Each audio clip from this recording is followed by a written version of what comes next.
Welcome back to RamZland. Today I want to show you how to make rocket fuel, the same solid fuel that NASA uses in its SLS booster rockets made of ammonium perchlorate and aluminum. Check this out. So you may be wondering, well, what about the liquid fuel? Well, that's the main engine that the rocket uses. It uses liquefied hydrogen as the fuel source and liquefied oxygen as the oxidizer.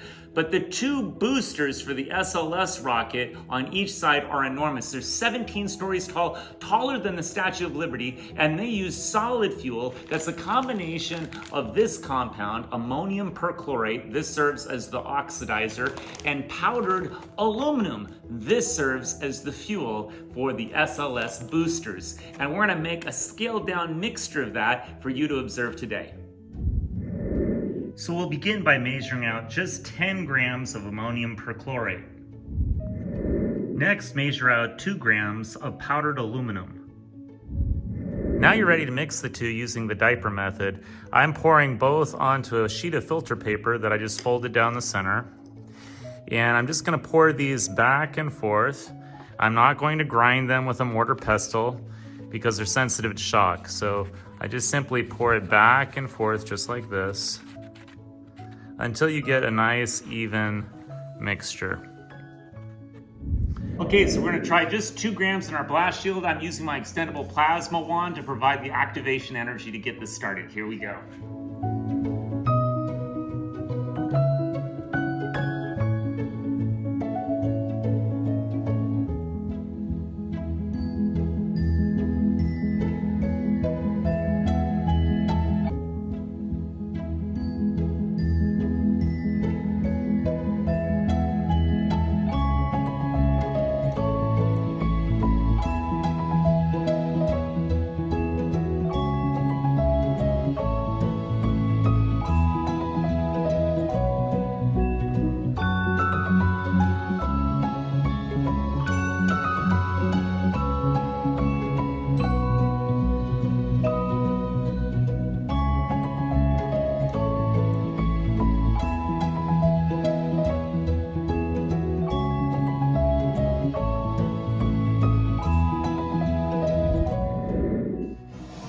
Oh, rocket fuel!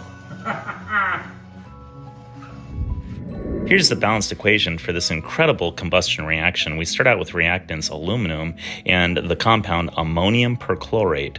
So we have 10 moles of aluminum, that's 10Al, and we add that to 6 moles of the compound ammonium perchlorate, that's the 6NH4CIO4. When those are carefully mixed and you add activation energy, you get the products aluminum oxide, aluminum chloride, water in the form of the gas, and nitrogen gas.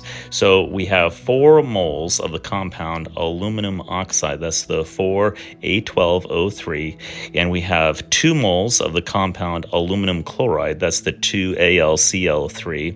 We have 12 moles of the molecule water in the form of a gas, that's the 12H2O, and we have 3 moles of nitrogen gas, that's the diatomic molecule of nitrogen, which is 3N2, in this amazing combustion reaction.